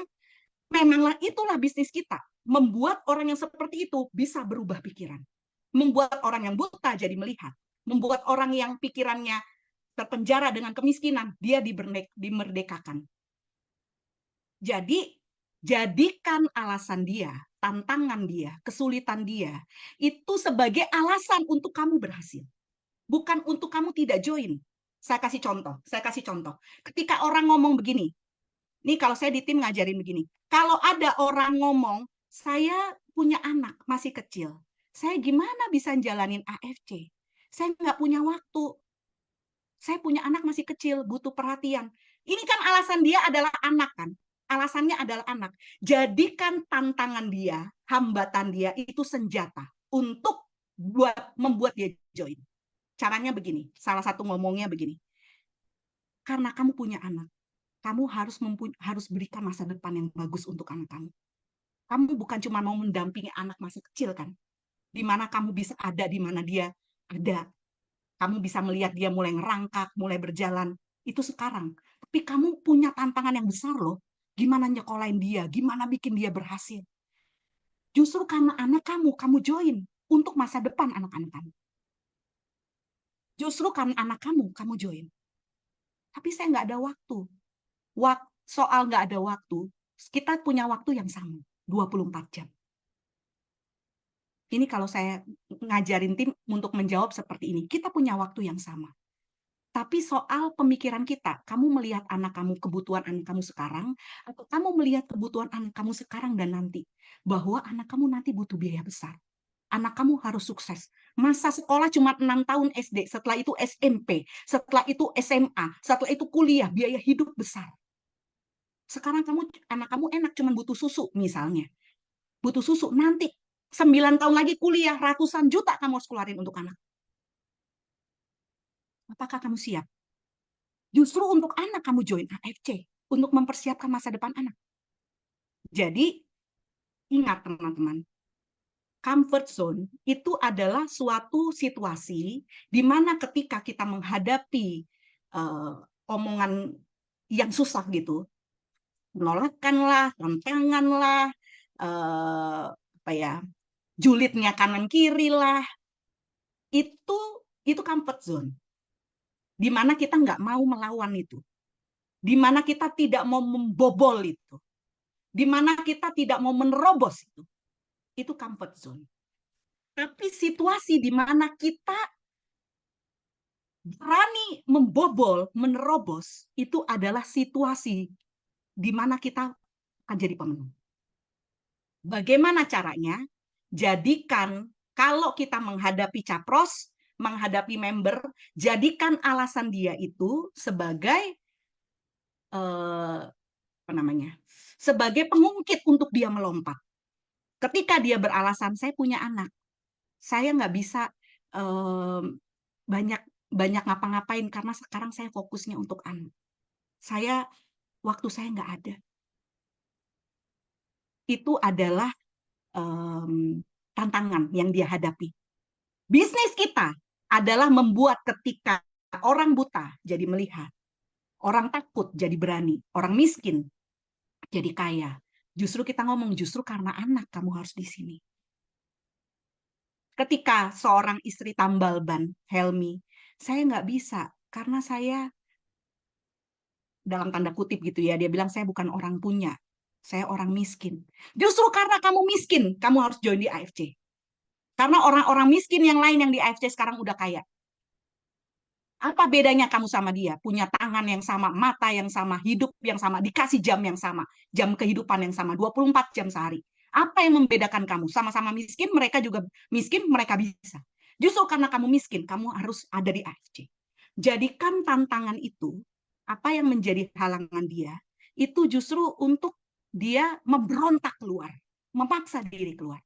Jadi bicara itu kalau jualan, AFC itu jangan ngalor ngidul bicara soal medisnya, apalagi kita bukan dokter gitu. Bicara soal paten fungsi, bukan begitu caranya. Yang kita bicarakan adalah justru bangun bonding, justru yang kita bicarakan adalah blind spotnya dia. Apa yang bikin dia nggak berani bertindak, itu yang kita jadikan itu pengungkit untuk dia meledak, untuk dia mengambil keputusan. Apa yang menjadi alasan dia? Bodoh.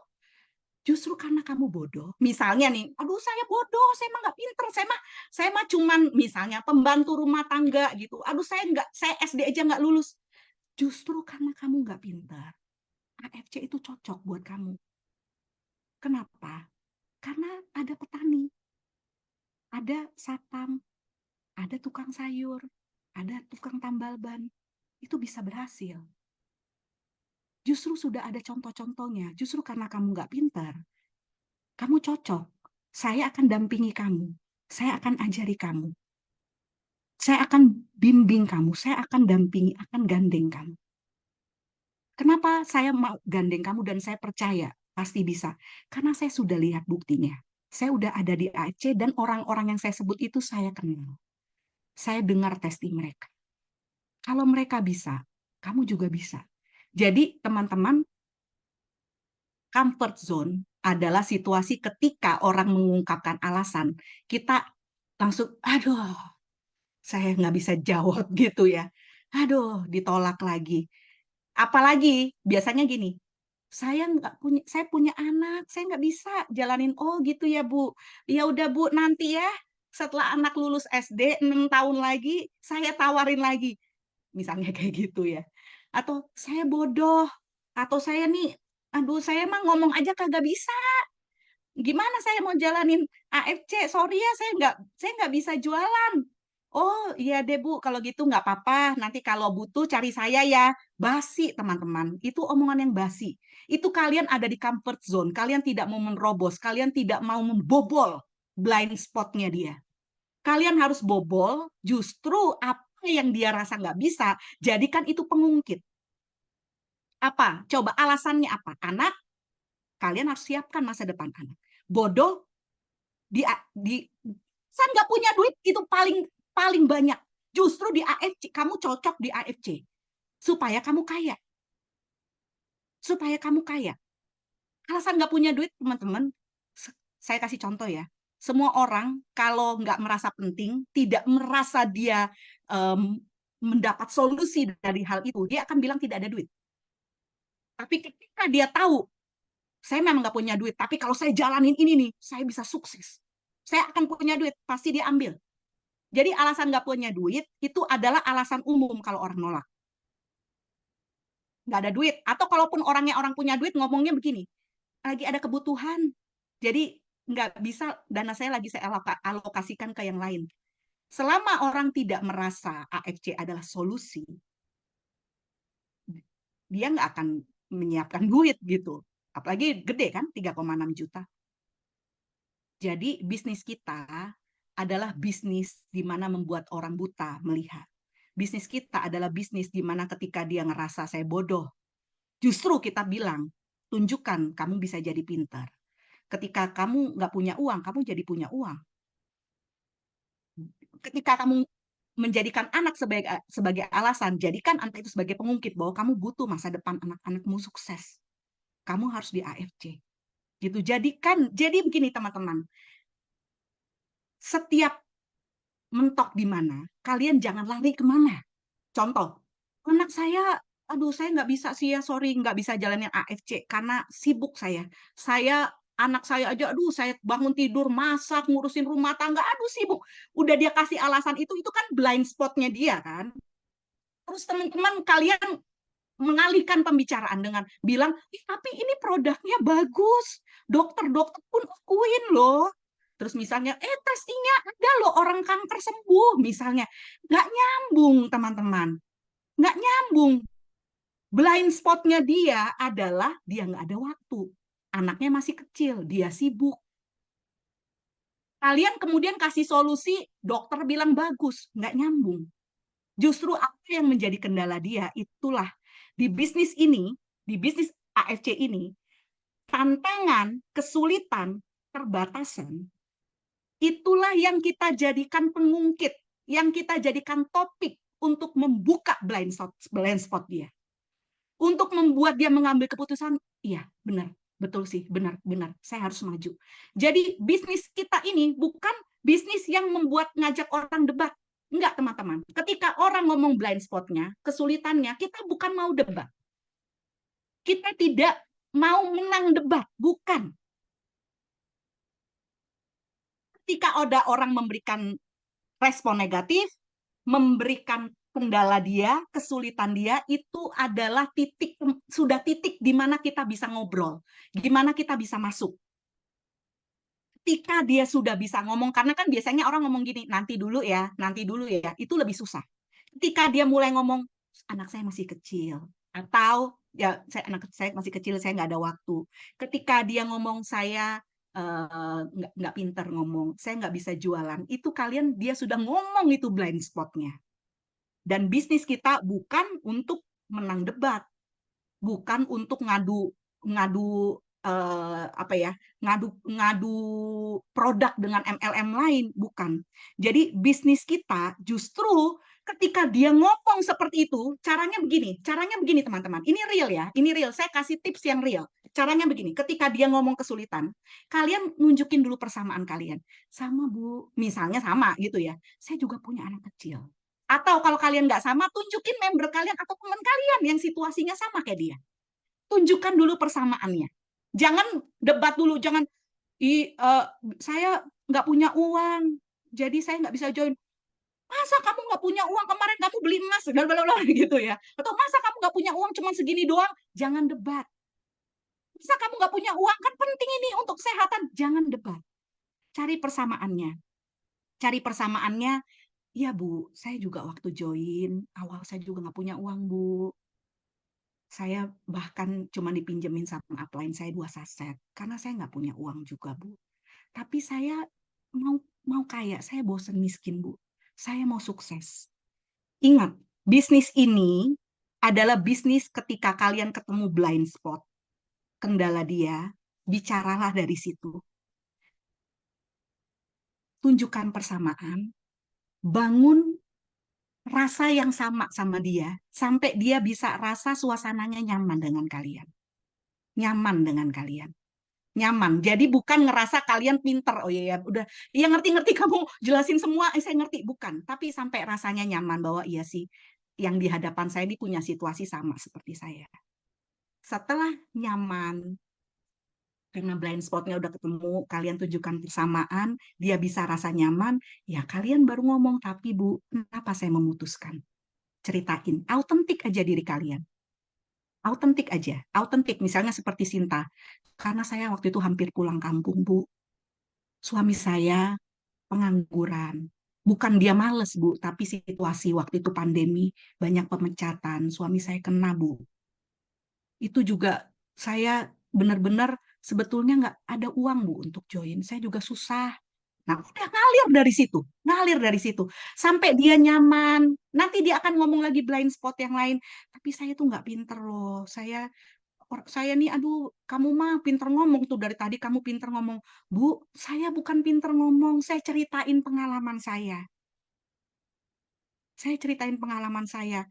Nanti Ibu join sama saya ajarin Ibu kayak saya. Kita cerita pengalaman, Bu. Kita nggak, kita cuman sharing pengalaman. Nah, jangan bicara soal hasil, teman-teman. Apa jawabannya mahal? Apakah terjamin hasil? Jangankan kita, dokter aja, kalau ngasih produk, dokter nggak bisa bilang kamu minum ini pasti sembuh. Jadi jangan kita overclaim. Jangan overclaim. Dokter aja tidak menjamin seperti itu. Nggak pernah ngasih obat, Bu, minum ini ya, pasti sembuh. Jadi jangan kita overclaim. Oke lah, kita overclaim nggak bermasalah gitu ya. Artinya kita nggak ditegur lah sama upline, kita nggak kena suspend gitu, anggaplah misalnya. Tapi orang itu hilang kepercayaan. Katanya saya pasti sembuh, ternyata udah sebulan belum. Nah, sebulan belum, kita nggak tahu cara konsumsi dia bagaimana. Dan tentunya metabolisme orang beda-beda. Dan tentunya kerusakan sel beda-beda. Jadi ingat teman-teman, jangan terlalu banyak jual janji terhadap produk. Kenapa jangan jual janji terhadap produk? Yang jual AFC banyak. Begitu kalian ngasih janji produk, janji palsu, bukan janji palsu lah ya, janji benar terhadap produk. Oh iya, jadi ini bagus ya. Oh benar ya. Si sel, oh benar ya. Bisa awet muda. Oh benar gini. Gini, gono. Udah nih, udah ya. Udah kalian udah ngomong ngoceh sampai kayak begitu sampai dia yakin. Besoknya dia datang gini. Mbak, Bu, gitu ya. Sorry ya, saya nggak jadi beli sama kamu. Tanggaku tuh loh nawarin lebih murah dari kamu. Atau, Bu, sorry ya, saya nggak jadi beli sama kamu. Soalnya kemarin aku tuh loh belanja sayur. Si tukang sayur, kita lagi ngobrol-ngobrol, ada langganan. Kebetulan temen baik, Bu. Jadi aku beli sama dia. Tahu nggak kenapa bisa begitu? Karena kalian nggak punya kelebihan. Kalian menjual produk. Apa lebihnya kalian dengan si tetangganya yang kalian ngoceh 2 jam soal produk, si tetangga ngoceh 5 menit, dia beli sama si 5 menit. Padahal ngerti produknya dari kalian. Kenapa? Karena kalian nggak punya nilai lebih. Yang kalian jual produk. Yang kalian jual produk dan dia jual produk. Dan dia hoki karena tetangga, teman arisan. Kalian nggak ada bonding sama dia. Jadi jangan beradu produk. Beradulah image diri. Saya juga susah, Bu. Misalnya susah, jangan pura-pura ya. Saya juga susah. Atau kalau nggak susah, jualah mimpi.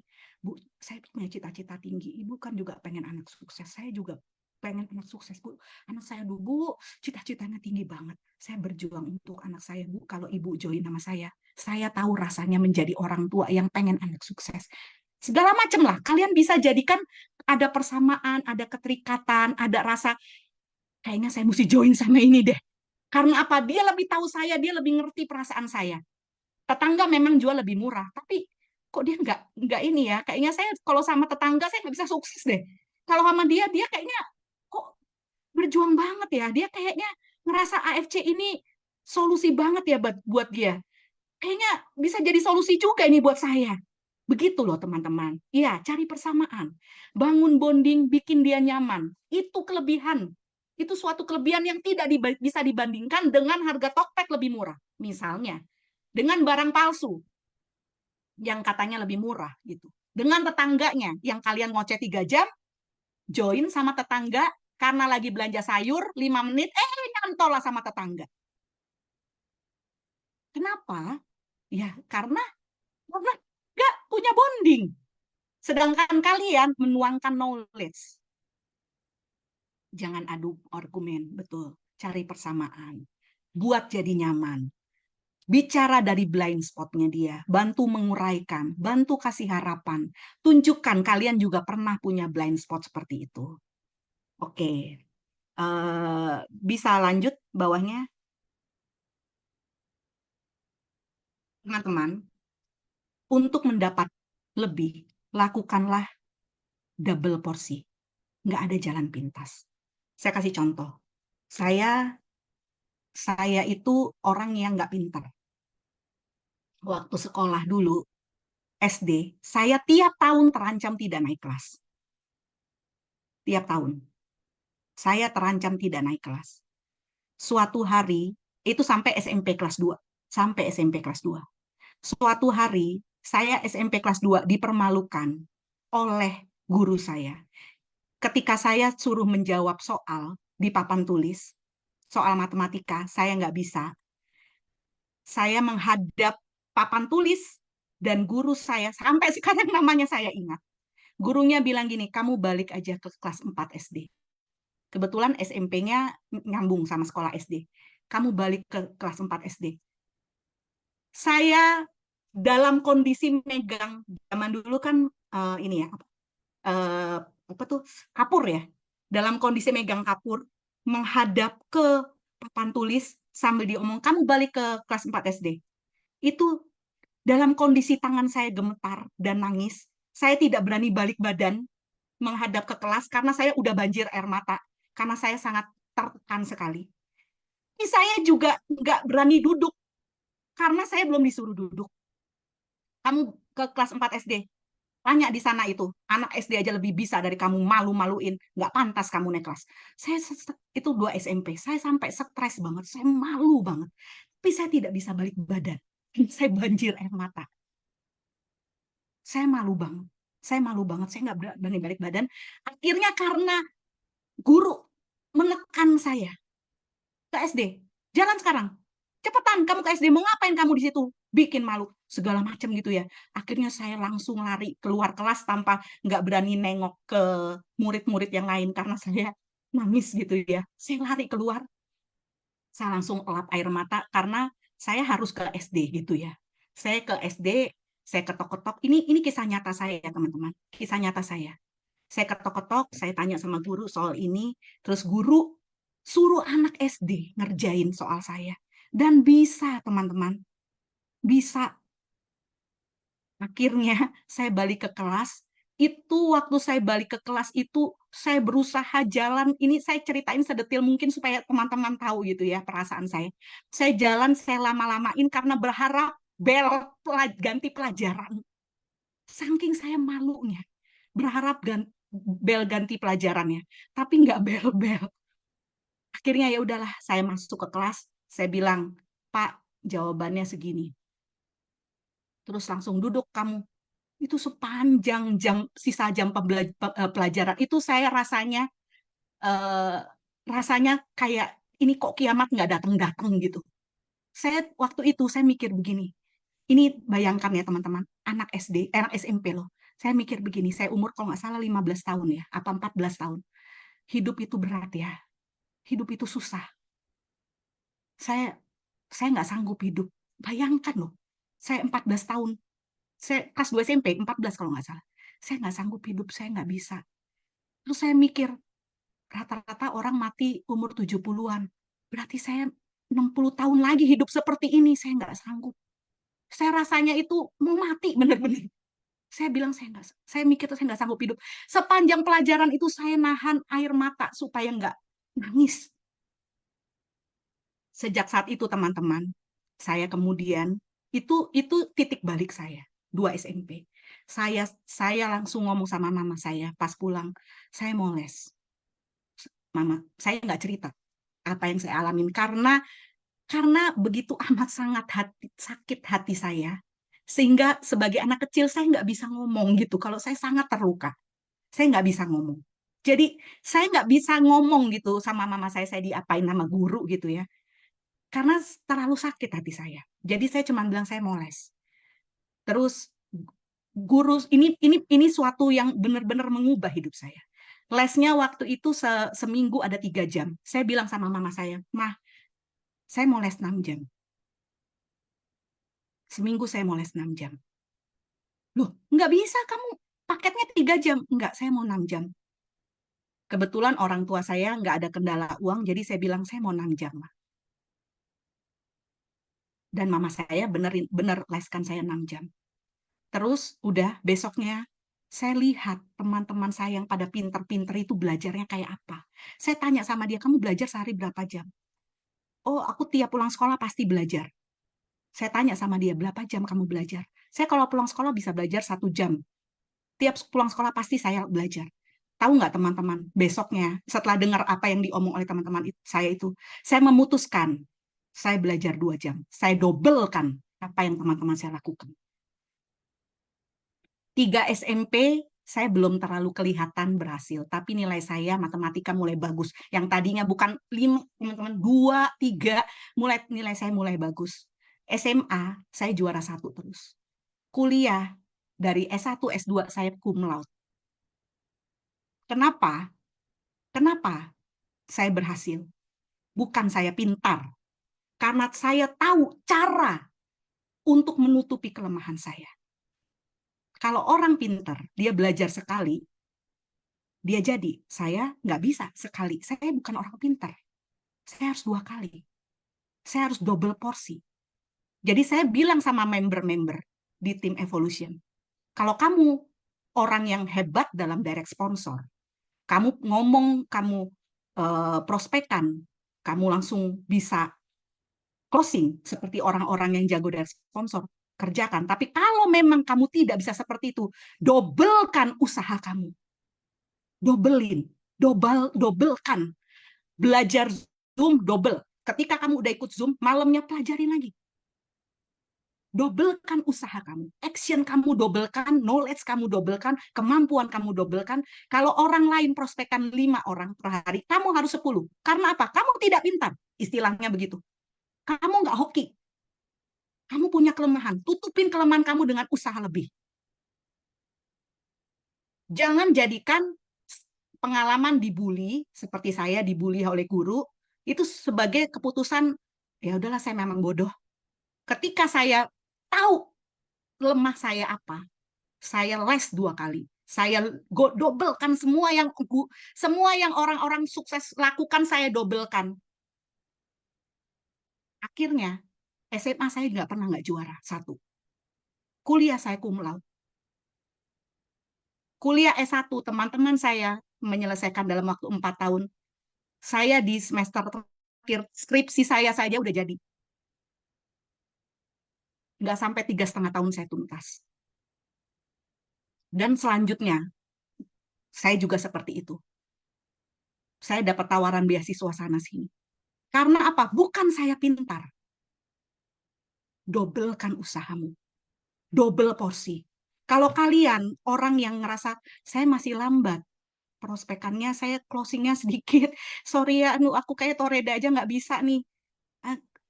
Kalau di tim saya, kalau saya bilang ada orang bilang Toreda aja nggak bisa. Kalau begitu, kamu harus kerja lebih dari yang Toreda. Harus 2 kalinya kerja kamu. Doamu harus 2 kalinya. Zoom kamu harus 2 kalinya. Prospekan kamu harus 2 kalinya. Action kamu harus 2 kalinya. Dobelkan. Double apapun, double porsi. Belajar kamu, doa kamu, perjuangan kamu, dobelkan. Itu caranya. Sebenarnya berapa, 1 jam apa berapa sih? Bisa lanjut, Angga, slide terakhir. Tenang teman-teman, ini udah slide terakhir. Kayaknya udah pada ngantuk nih, jam 9 kurang. Angga, slide terakhir. Ya. Nah, ini udah slide terakhir nih. Udah slide terakhir. Soalnya saya takut kalian pada ngantuk. Mari kita menjadi agen perubahan untuk kesuksesan kita, tapi dimulai dari diri kita sendiri. Mulai dari kita. Jangan pernah bilang gini, tim saya tidak jalan. Teman-teman, bahasa tim saya nggak jalan, saya nggak dapet jenderal, saya nggak punya orang bagus. Sekarang begini, siapa kalian? Kalian jenderal nggak? Kalian aja mungkin bukan mental jenderal. Kalian mungkin tidak punya knowledge jenderal. Kalian mungkin tidak punya jiwa jenderal. Kalian mungkin bukan pejuang dengan kualitas jenderal. Terus ngarepin jenderal masuk kalian gitu. Itu kan namanya jenderal abis kepentok tiang, lupa ingatan, nyemplung lah sama kalian gitu. Nggak bisa, teman-teman. Kalau kalian mengharapkan dapat jenderal, jadilah jenderal. Kalau kalian mengharapkan dapat orang hebat, jadilah orang hebat. Siapa orang hebat yang mau nyemplung sama orang nggak hebat? Coba. Upgrade diri. Jadilah agen perubahan untuk kesuksesan diri sendiri. Baru rezeki itu akan datang. Baru Tuhan akan tahu market itu tercipta. Ya. Itu aja yang udah saya bahas. Saya ringkas. Selama berapa jam ya? 1,5 jam. Semoga jadi berkat. Dan saya sangat berharap teman-teman untuk ngakuin ya teman-teman. Karena cuma kita belajar banyak kalau kita tidak mempraktekkan. Oke, itu aja. Saya serahkan lagi sama Angga. luar biasa. Jadi itu ya teman-teman. Jadi yang saya bisa tangkep ini ceritanya benar-benar super real dan apa ya? Yang bukan yang nggak mungkin, bahkan ini menurut saya ini ya dibilang gampang, sebenarnya ya emang ini sangat mudah untuk dilakukan dan masuk ke otak ya. Jadi nggak ada orang pinter berarti ya Ci ya di dunia ini ya, mungkin Ya, Einstein pinter lah. Cuman ya. intinya banyak banyak yang mengira kayak saya terlahir berbeda, saya terlahir nih nggak seperti Cipome nih, Cipome cocok nih cari-cari orang apa direct sponsor dan lain-lain. Saya bukan tipe yang kayak begitu. Saya kayak bodoh untuk ini, bodoh tanda kutip ya. Saya kayak bodoh untuk di hal itu. Cipome pinter untuk di hal itu. Yang tadi dibilang sama Cipome itu saya sangat setuju. Jadi teman-teman kalau misalkan kita ada yang nggak bisa ya, kayak tadi contoh udah dicontohin sih, kayak misalkan mungkin nggak bisa direct sponsor atau mungkin nggak bisa jelasin produk dan lain-lain ya kita harus belajar, kita harus effort 2 kali lipat. Kalau misalkan kita nggak paham tentang bisnis, kita nggak bisa jelasin bisnis. Entah kita cari cara lain agar orang itu gabung, atau kita belajarin dulu bisnisnya 2 kali lipat lebih berat dibandingin yang lain. Jadi itu teman-teman, ini bisnis kita mungkin nggak apa ya, nggak pas teman-teman daftar coba deh, nggak ada kan ditanya ijazahnya apa, IPK-nya berapa, terus atau SMA atau SMP atau lulusan apa, lulusan kuliah mana, sekolah mana dan lain-lain. Nggak ada. Karena kenapa? Karena bisnis ini artinya untuk semua orang. Bisnis ini bisa untuk siapa aja. Satu. Dan yang kedua untuk semua orang. Dan yang ketiga, itu semua kalangan, mau yang menurut dirinya dia ini bodoh, nggak bisa di dalam bisnis ini, nggak bisa berhasil lah kayaknya atau apa, semuanya bisa. Nggak ada yang terbukti tuh, nggak ada di bisnis ini yang bodoh. Adanya orang yang mau belajar 2 kali lipat dan ada orang yang tidak mau, nggak bersedia untuk belajar 2 kali lipat, yang akhirnya dia ngejudge dirinya sendiri. Saya bodoh, ini fix saya bodoh, udah nih saya nggak cocok, cabut dah dari bisnis ini, gitu kan. Kira-kira gitu teman-teman. Jadi hanya ada 2 pilihan kayak begitu. Jadi nggak ada orang pintar dan nggak ada orang bodoh. Hanya ada orang yang mau belajar 2 kali lipat dan ada yang nggak mau. Gitu ya teman-teman. Jadi menurut saya ini super keren banget untuk hari ini karena ini bisa dipakai ke semua. Saya nggak bilang ini karena eh, Zoom-nya EFC, terus kayak ini berlaku di EFC aja ya teman-teman, harus belajar 2 kali lipat, nggak begitu. Ini bisa di semua. Teman-teman yang hadir di sini mungkin belum member, belum member atau bahkan bukan member, atau bahkan nggak tertarik gabung member sama sekali, cuma pengen Zoom-nya doang gitu kan.